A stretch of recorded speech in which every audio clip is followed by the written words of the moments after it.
my friend, I got a lot of requests about the rotary encoder that attached to the motor. Okay, a lot of friends request to give more information about this guy, which is the rotary encoder. Okay, that attached to the motor, which is optical encoder. Okay, and also they want more information about the wiring and also how to hook it up to the MCU like Arduino and how to check the, let's say, the speed of the motor. Okay, so today I will talk in details about this. Actually, I have the previous video, that's why the people keep commenting on it. I have the very old video which is very short and not in details talk about this module. Today we will talk in detail. Okay, so in this video we will talk about reverse engineering this board, which is a very simple board. It's just this optical encoder with the encoder desk and also the motor. Okay, and also we try to draw the schematic and also take some measurements with the oscilloscope, and at the end we try to connect it to an Arduino to see how to detect and measure the speed of the motor when we supply different voltages, and we can see the speed go up or down. Also we can check the direction of the movement of the motor, the clockwise or counterclockwise. Okay, so let's start with the reverse engineering of this board. Okay, here I took picture for the board from the two sides. Okay, so this is the one side where we can see the soldering point of the sensor. Here will be the sensor, here is the connector, and here's the motor. If you go back, this is the reverse engineering, we'll talk about it later. Here is the other side. Okay, so here is the encoder, the optical encoder, and here is the end of the motor. This is the shaft go all the way to the motor, and here is the encoder disk. Okay, so we can see the strip around the disk where it will trigger the A and B channel, high and low. This one we'll talk about it more later during this video. Okay, and here is the connector, 6 lines connector. Okay, let's go back. Okay, so here it is. So I already reverse engineered the code for you guys. And by the way, the optical encoder, this part number, I'm not sure if this is the one or might be mostly similar. This is the most similar nearer sensor I can find online, which is the KE-2K19F-45. Okay, so let's start from here. We can see that the first two lines, or the first two wires from the left, they're representing the motor wire. Okay, this directly motor wire.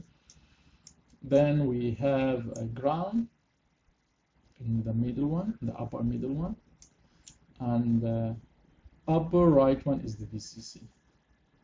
Okay, and below that A and B channels. Okay, so here is the sensor. Let's check the data sheet for this sensor. Here we go. Okay, so this is the sensor, as I told you, is the closest one to this optical encoder. You can see it's a Japanese one. Okay, it's from Kodenshi Corporate. Okay, if you see here is reverse voltage 3 volts.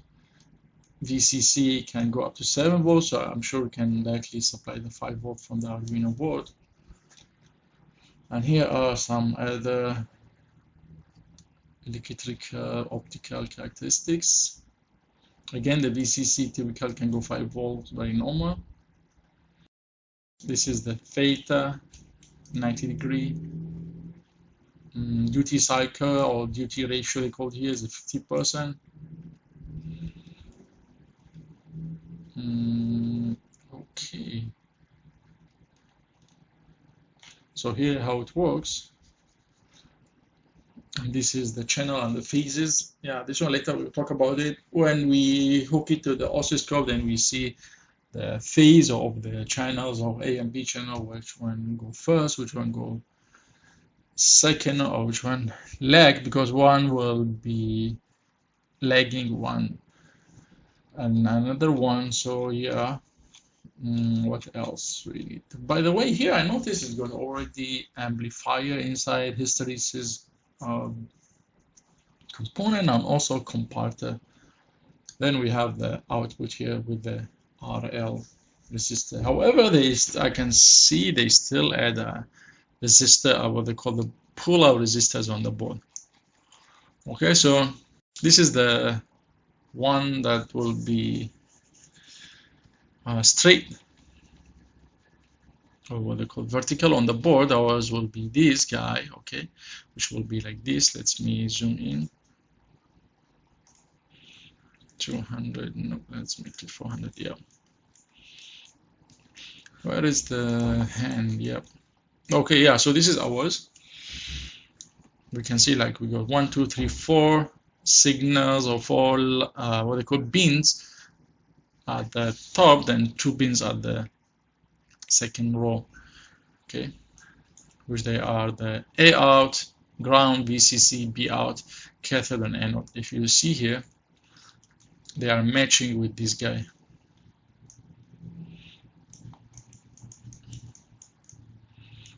Okay, so assume this one is this guy.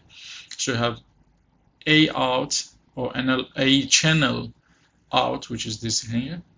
Then we have ground, VCC, B channel out, cathode, and anode. Okay, so let's come to here.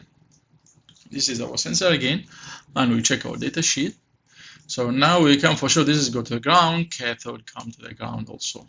Okay, VCC will go all the way to the VCC, but it will link to some of the what we call pull-up resistors, R1, 2, and 3, and also we have one decoupling capacitor. Okay. Then we have A out, A channel out, for sure go to the resistor, as we said, which is pull-up resistor to the VCC, then go to here, which is this is channel A. Channel B, same, go to another resistor, pull-up resistor, go to channel B. Then we have the anode of the LED. Okay, this anode will again have a resistor and go to the anode, resistor from the VCC. Okay, so this is the schematic, oh sorry, not schematic, you can say the reverse engineering. I'll show you the schematic after this. I redraw this one using the multi-sim. Okay.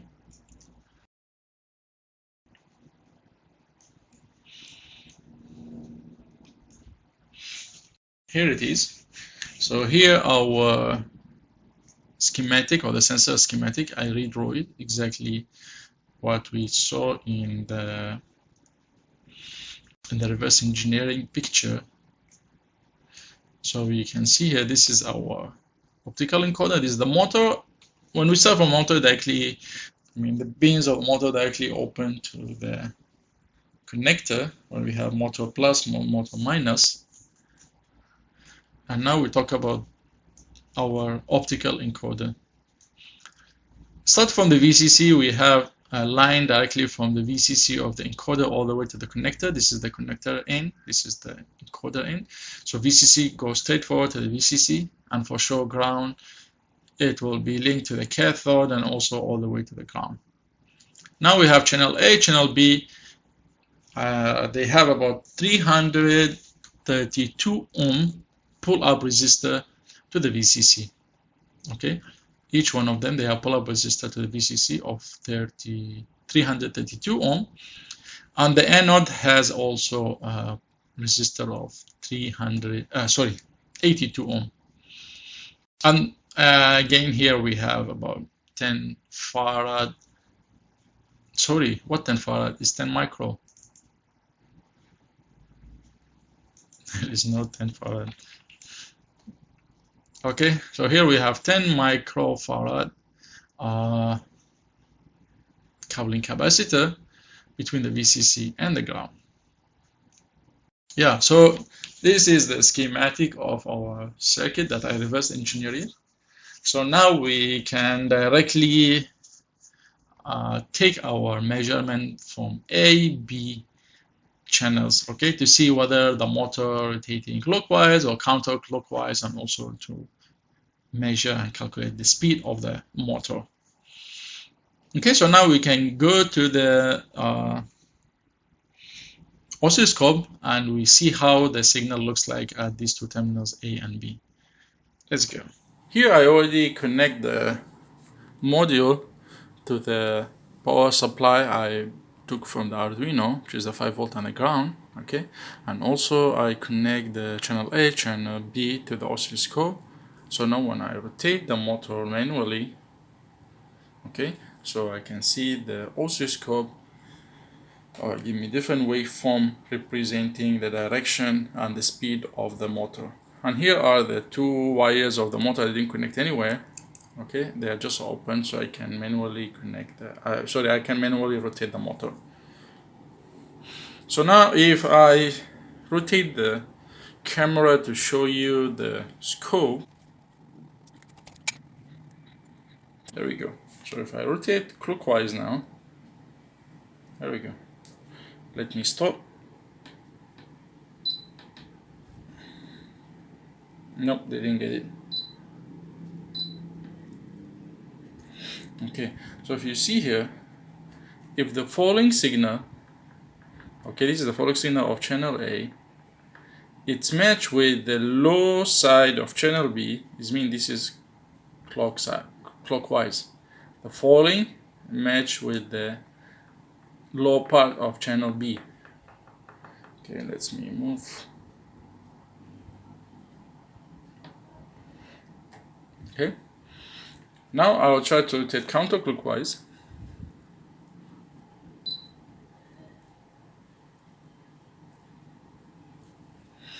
Now, if you notice, the falling edge of channel A met with the positive side of channel B. Falling positive means this is counterclockwise. Okay, so here is how we can detect or interrupt the signal from the encoder to say whether the motor is rotating clockwise or counterclockwise.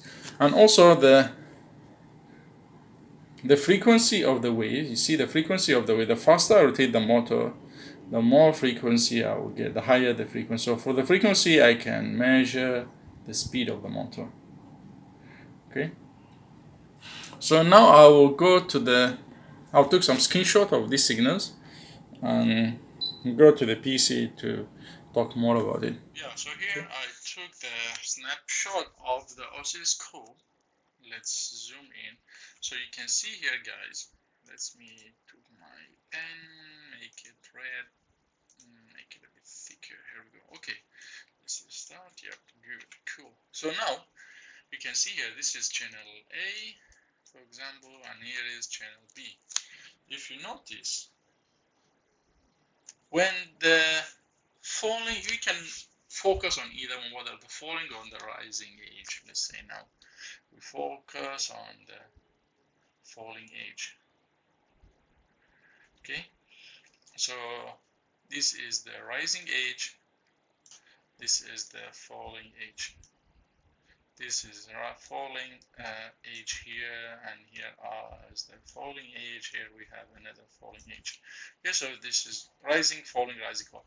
If you notice here, whenever the falling edge of channel A it's met with the positive of channel B. Falling, there's a positive. Falling, positive, falling, positive. Okay, so we can say this is clockwise rotation. Okay, so this is scenario number one. Whenever the falling edge met with the positive, falling, positive, falling, positive, this is, let's say, clockwise. Now we come to the second scenario. The second scenario, again, this is channel A. Where is our pen? Make it red. So this is channel A, channel B. This is the rising edge, this is the falling edge, falling edge, falling edge. Okay. Now we focus on the falling edge of channel A. It was, if you can see here, met with the 0 part of channel B. Again, falling edge met with the 0. Falling edge met with the 0. With this scenario, you can say it is a counterclockwise. You can see falling edge 0, falling edge 0, falling edge 0. So this is counterclockwise. If we go to the second scenario, or the first scenario, here we go. Let me zoom out. You see here, the falling edge met with the 5-volt, or the top side of the signal, okay, or the 1, logic 1. This is logic, I can say this is logic 0, this is logic 1, and here is logic 0. This is logic 1, this is logic 0, this is 1, this is logic 0. So if the falling edge of channel A met with the 1, logic 1 from the channel B, this is clockwise. Or if the falling edge of channel A met with the logic 0 of channel B, logic 0, this is logic 1, logic 1, logic 0, it's a counterclockwise. Okay. If you wonder how this logic occurred or happened in the encoder, here I draw some explanation for you guys. If you notice here, let me do this again. Here we go. So if you notice here, if you zoom in here, this is the encoder part. This is the encoder part. If you see here, we can see the black strips. If I draw the black strips like this, okay, I can draw the black strip like this. Then if you can see, we got the 2 sensors. Obviously, here is sensor 1, sensor 2, and there is the inside one got 1 source of light down there. Okay, and 2 sensors here. So I draw like this. This is the strip. Okay, I just take this part, okay, and I flatten it, make it like 1 long string. Okay, I can do this. Now I have, this is the LED source, this is the LED, and this is my sensor. I have channel A and channel B, 2 sensors. Okay, so these are the wires go to the oscilloscope or go later for the RMC. So now let's say at this scenario, okay, at this scenario, the LED shine, okay, shine here, shine here. So this part will be black. So the light won't be go through. So it will just reflect, or actually won't even reflect because this is black. So it will just observe all the colors or all the LED light. Okay, and here we got transparent part. So the transparent part will enable the light to go through all the way to channel A. So channel B will be dark. So here where we got 0 here and 1 here. 0 on number 1, or sorry, channel A, because no light. This one will be dark. Here will be shine, so we got 1. Okay, so this is the first scenario. Now I will go to the second scenario where, can I make this bigger? There we go. So now I will go to the second scenario where I will rotate my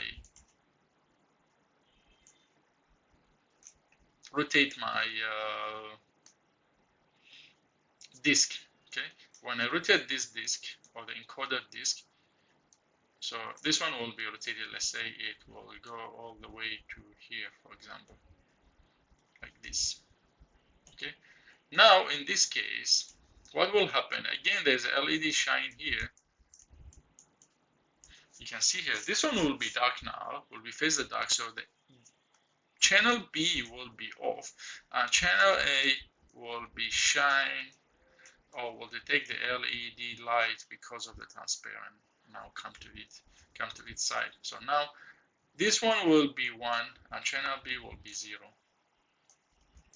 okay, and so on and so forth. So if we move more, then let's say if like this, then channel 1 will be dark and the light will come to channel B, and etc. Then now we have 0 here because no light, and here 1. Then we can see here 0, 1, 1, 0, 0, 1, 0. Then we can see the signal of, let's say, go up, go down, go up, go down, and here will be exactly the opposite, go down, go up.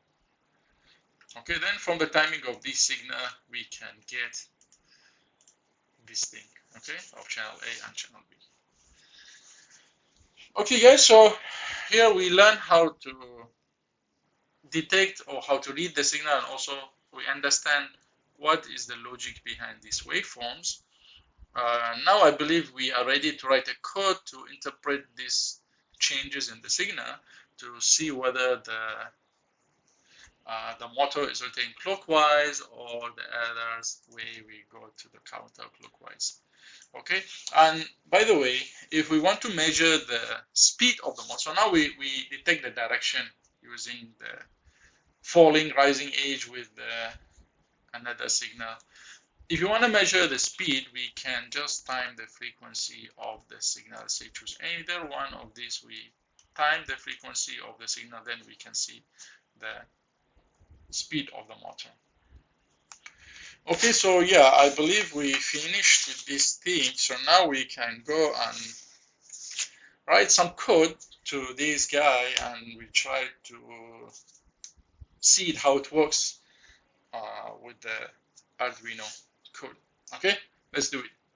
So before we start with the code for the speed or motor speed calculation, let's discuss about some small thing. Okay, so let's say if we want to develop the speed measurement code, we need to have, let's say, in the loop function, we need to include, or we add timer, let's say at each 1 second. Okay, then during this timer we will have another function here, let's say function to do what? To accumulate the pulses from the encoder. Let's say pulses equal to, let's say, 1000 pulses. Okay, I mean, sorry, not pulses equal to this, but just like say pulse plus whenever there is a signal from the rotary encoder that's coming from the interrupt. This one we develop later, but just to explain to you. Okay, the pulses will be increased by 1. So here every 1 second, okay, every 1 second, what will happen actually? So we will calculate, let's say, the round per second equal to pulses, the accumulated pulses from here. Okay, we divide it to the pulses per revolution. Okay, so how many pulses here we accumulated during the 1 second, we divided by the pulses per revolution. This one we should measure it from the sensor itself. Okay, so if we go here, let me open this picture. Okay,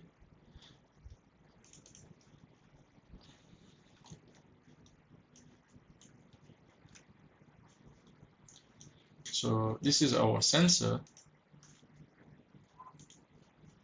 Let me take yellow this time, make it a bit, okay. So let's say we start from here. Okay, then we rotate 1 complete revolution. Okay, we want to calculate how many pulses are there. Let's say this you see that the indentation or the black color strips. So we need to calculate how many pulses are here. Okay, to calculate one revolution. Because this one is a fixed, every sensor is a fixed number of pulses, then this number, let's say, it will be equal to x, then this x will be here. We replace this divided by x. Okay, so now, first of all, we need to find this value. Okay, so now we will develop a small code, okay, to find the pulses per revolution. Okay, guys. So first we need to have what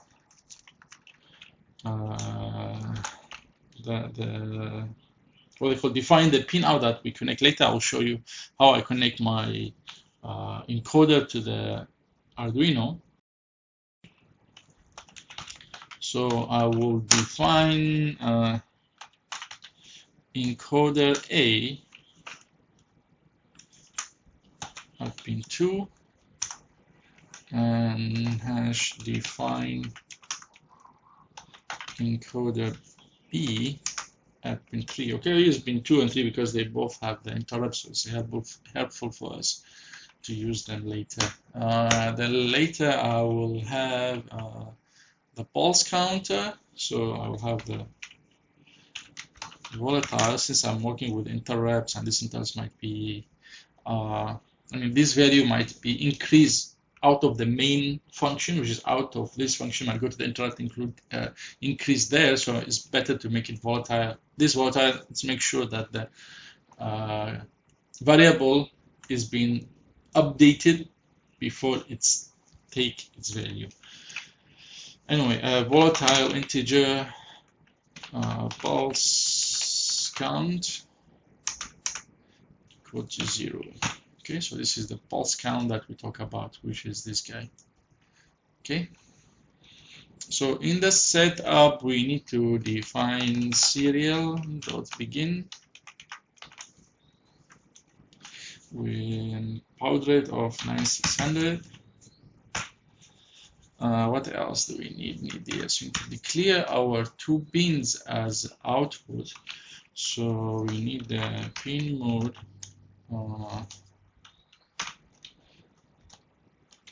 encoder A. Sorry, as input, why output? Okay. And at the same time, for the encoder B. Okay, so let me delete this thing.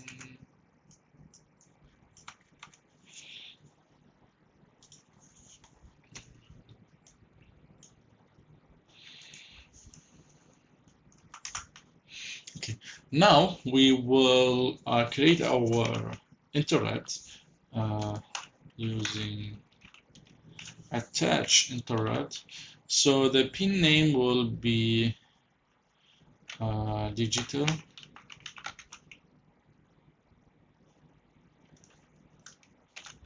pin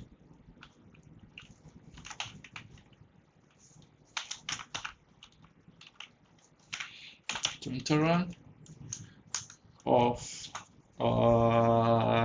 let's choose, actually we can choose either one. Let's say I will choose encoder A. Okay, I'll choose either one, A or B, no need to have both. Then the function will be,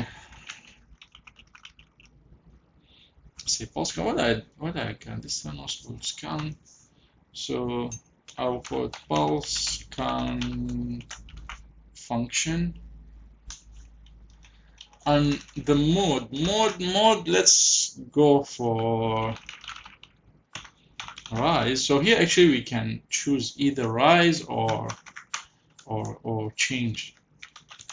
Okay, I'll show you how I would calculate it. So if I go back to our picture here, Okay, if you remember this thing here, this one will be moved. Okay, this strip is a representation of this disk.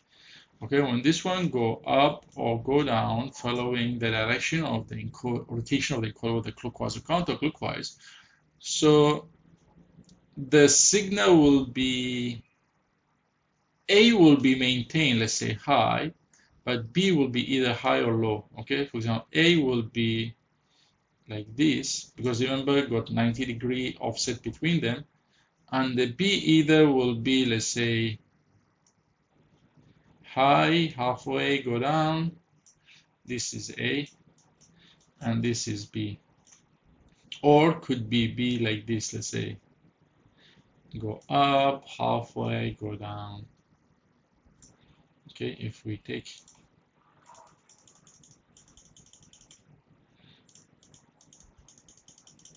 exactly like this. Sorry, this one should be following this one. Okay, anyway, yeah, so either this one go high or low. So either we take the rise age, okay, this is the rise age, then we multiply later the pulse by 2, or we take the change, which is the rise age and the falling age. Okay, this is what we will do. So if we take the rise age, then you see what we will do later.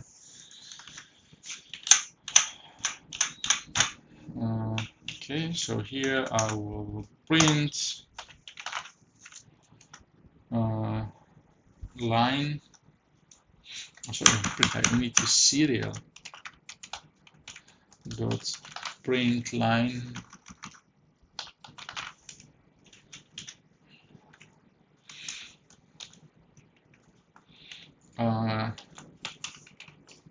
set up. Okay. So now in the loop, before the loop, let's go for, let's develop our function. So here we have the void, what we name it, pulse count function. Okay, so this function will be responsible for what? Whenever we got the rise age, we will get the pulse count, this variable, to be increased by 1. Yes, this is what we can do.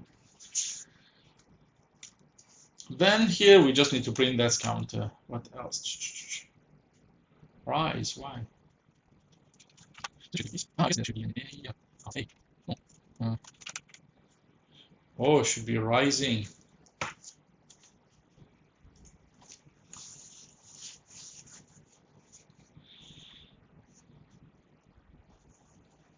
Okay, so our guy is happy here.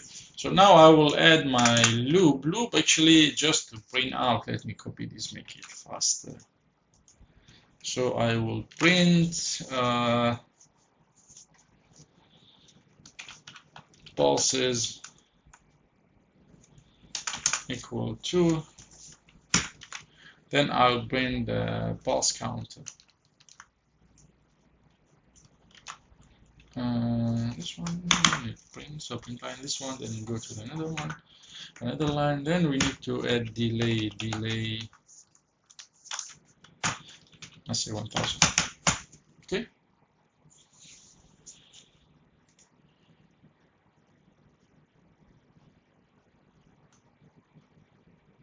Okay, cool.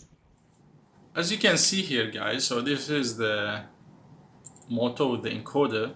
I add it on this stand, okay, and then also add this disc on the top with the arrow so I can see where it's rotating, and also I connect it to the Arduino here, you see in the breadboard. By the way, I also changed the wiring for the encoder. I elongated and changed it to a better one. Okay, so again, encoder A and B connected to pin 2 and 3 respectively, VCC and ground connected to the VCC and ground of the Arduino, and power supply for the motor connect to my pinch supply, what they call pinch power supply.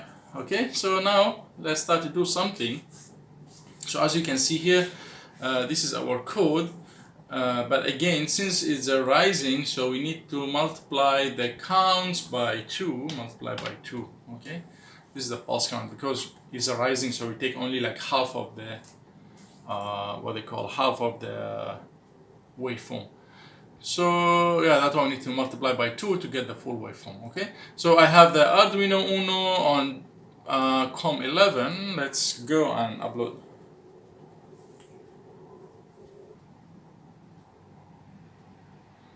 Here we go, done now.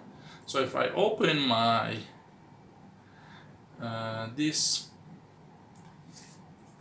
COM monitor with UART, you can see here on the serial we can display the pulses. So now I will rotate the desk, or rotate the motor, then you can see the pulses should be increased. I'll try to rotate a complete circuit or complete rotation and go back to the same one, okay? Here we go. So now I rotate the motor one complete rotation. So I expect this is the maximum pulses per full revolution, which is about 400 pulse per revolution, okay? Again, I will reset the counter and repeat again. I will try to rotate it one complete rotation. You see now the arrow pointing downward. I will rotate again, like roughly. For sure, this is just a rough calculation. It's not like the perfect exactly one. We don't want like go very exact one, but just a rough to understand how it goes. Yeah, so you can see here is a 400, okay? So this is a rough idea. For sure, you guys, if you have a better one, please let me know in the comments, okay? So now again, if I rotate another one complete rotation, I should get about 800, sorry. Yep, here we go. Okay, so this is the first way to do it. So now I should replace the X with 400. Or I can take out the 2 of the pulse count and I change the rising to change. So changes will take both the rise and falling edge, okay? So if I upload now, you see now with the change, I take out the multiplication. So now I expect the number should be matched. And we also got about 400 per rotation or per revolution. Okay, I will try to rotate again. Oh, here we go. There we go. Exactly matching, okay? Which is about 400 pulse per rotation. If I repeat again, now I should get about 800. Okay, again, about 1.2. Okay, that's cool. That's cool. So now we found the X value, or the pulse per rotation.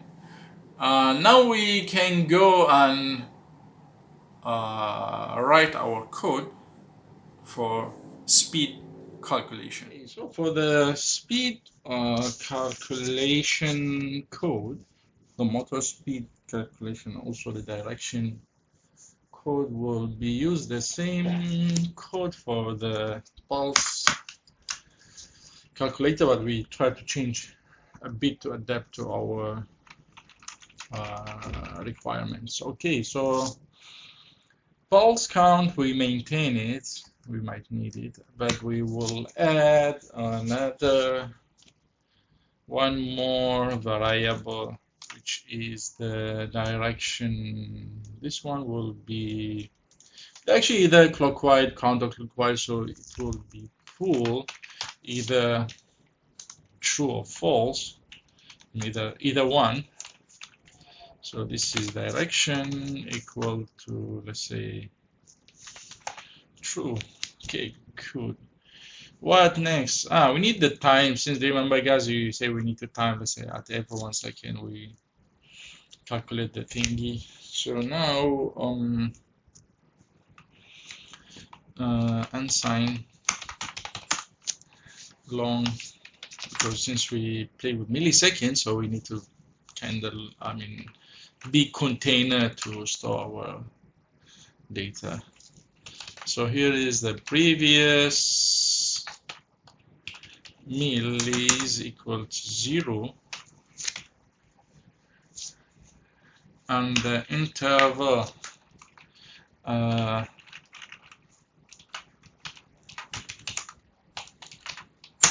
unsigned long interval will be 1000. It should be equal, yeah. Let's see, did we do any mistakes? I don't think so. We just declare a few variables. Should be fine. Okay, so the setup will be, this all should be same, and we attach to, again, only one should be enough, because later you'll see how, although we are only one, but we use this one just to check whether the, let me show you how I was planning to use it. So here it is. Okay, so if you see, guys, let's say this is one situation. Since here we go for change, okay, the interrupt will be triggered on change on A.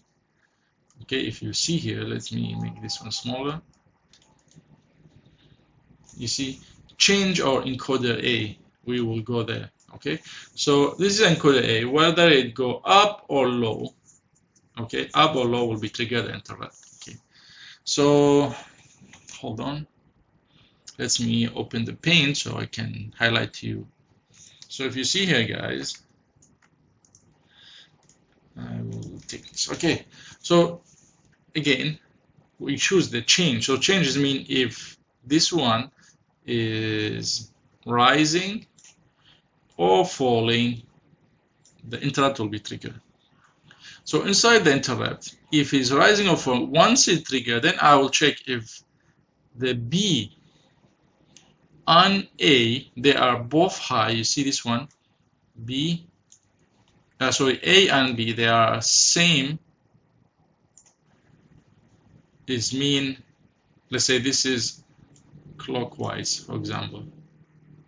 Let me open another one counterclockwise. Let's see, wait.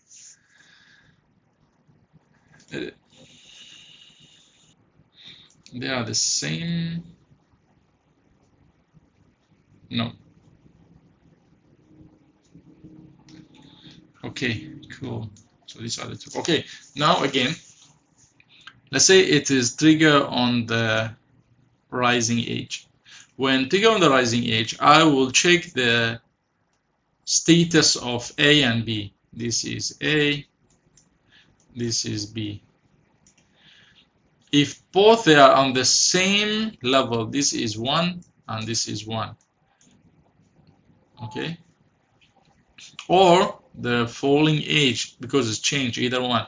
Then I change the status. This is 0 and this B also 0. So it means this is clockwise. Again, I will take the rise edge and the falling edge. Rise edge, then I will check the status. This is 1, 1.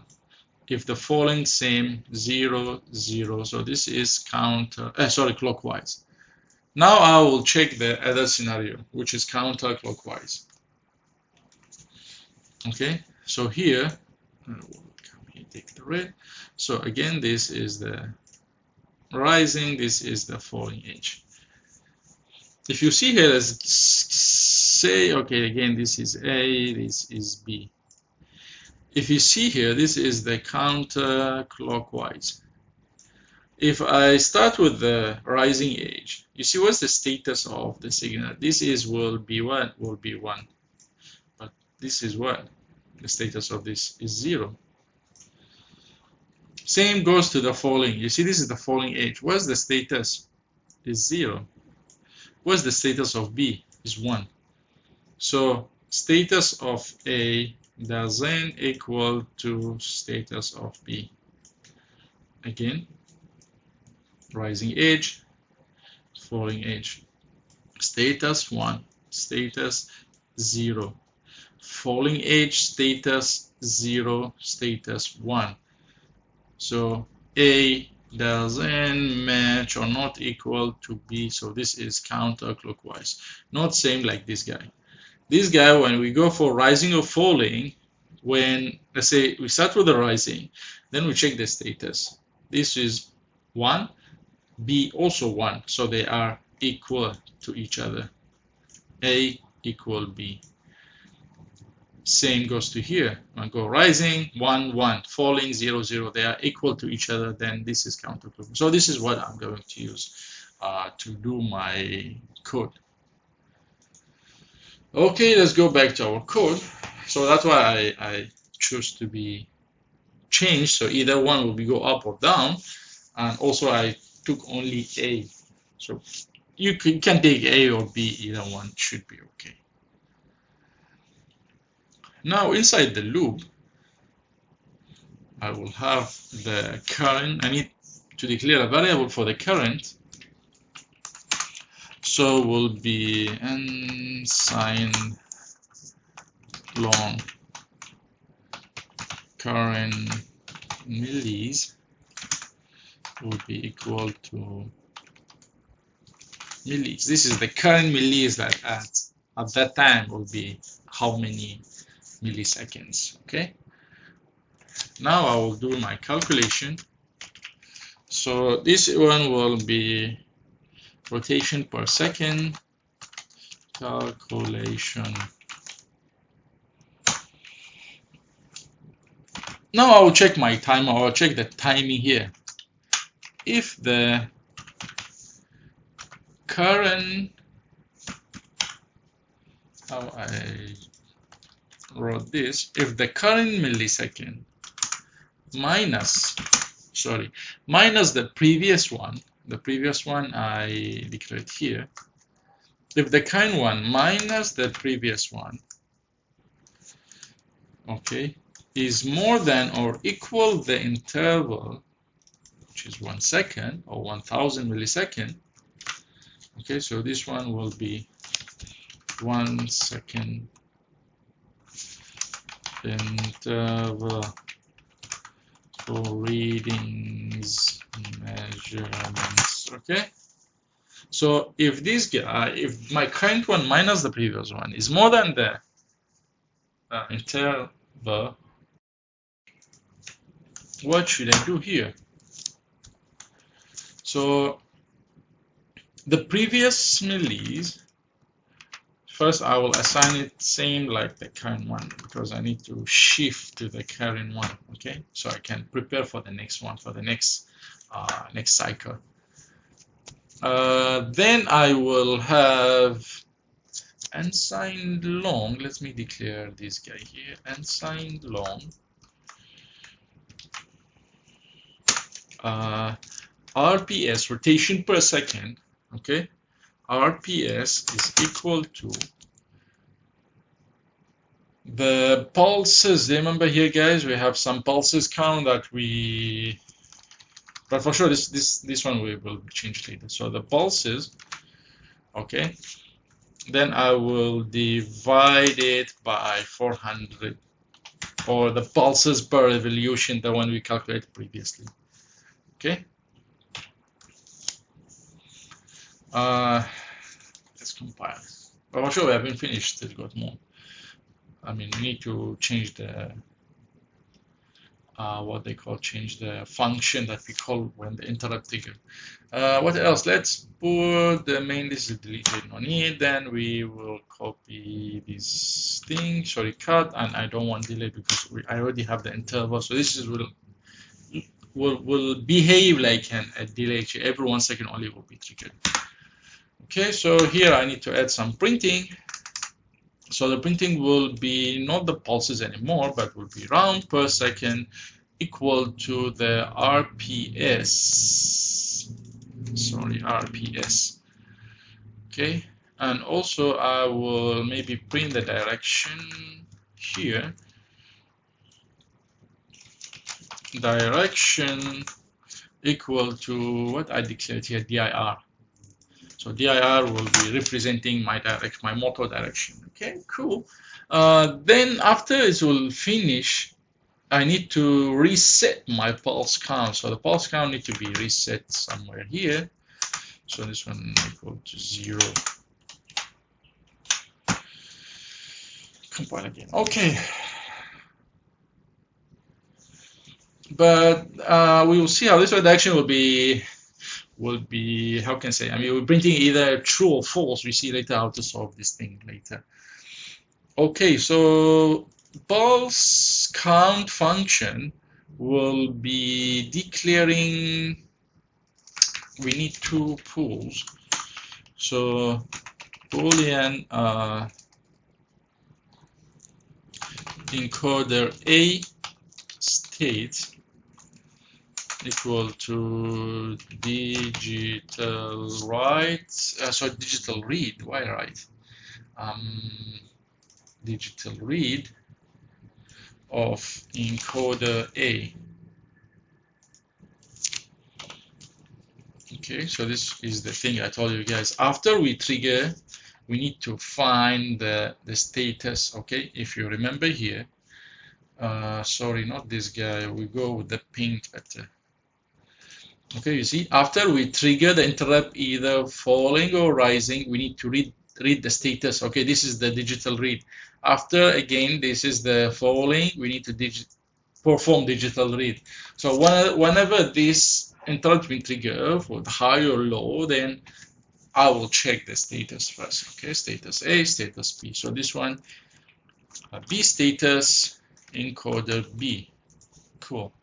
Next, here to determine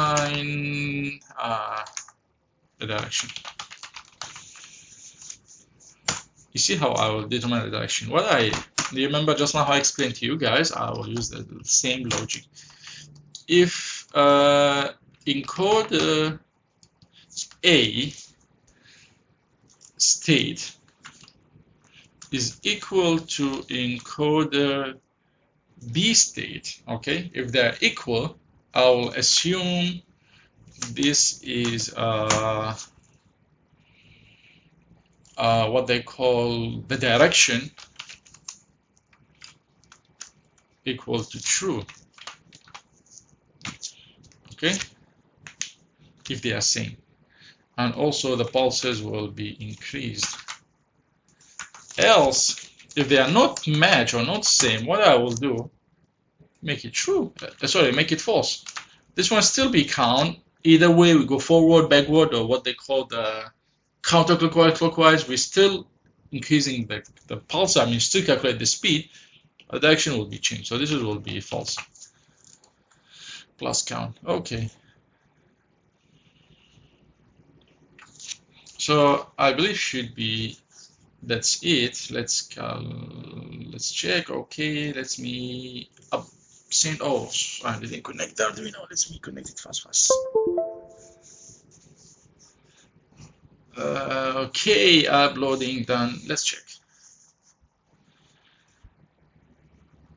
Okay, that's good. So now should be, here we go. You see 0, and see the direction is 1. It shouldn't be 1. See, now I will rotate it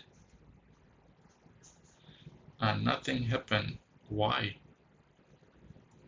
Let's check the code. So this is pulse count plus plus. Oh, I guess it takes time to update, I believe.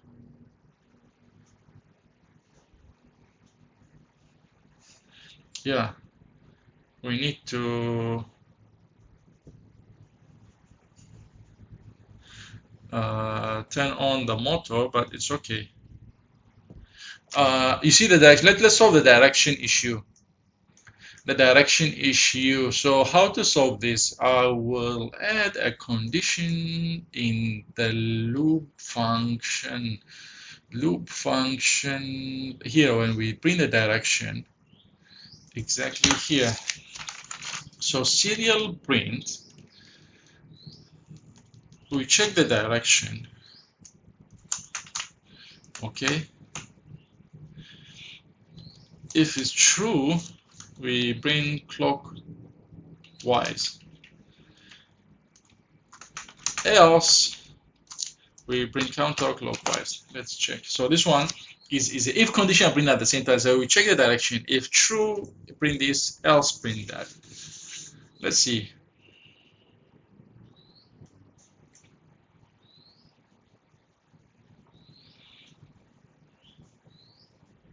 Now we should see clockwise. Here we see clockwise or counterclockwise. So I will rotate a bit. Here we go. This is clockwise, counterclockwise, and this is clockwise. Okay, cool. So we finished with the code. Now I believe we should turn on our power supply. Then we should see some numbers of rotation here.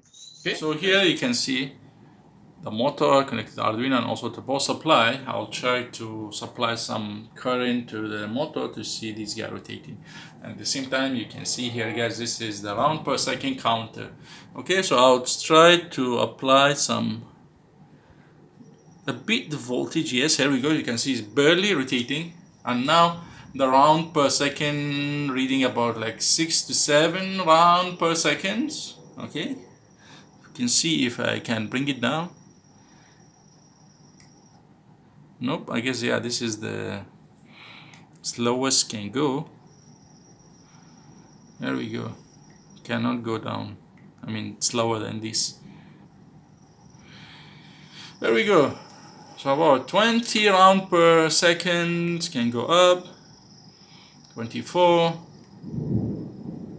There we go. 28, 27. Okay, 33.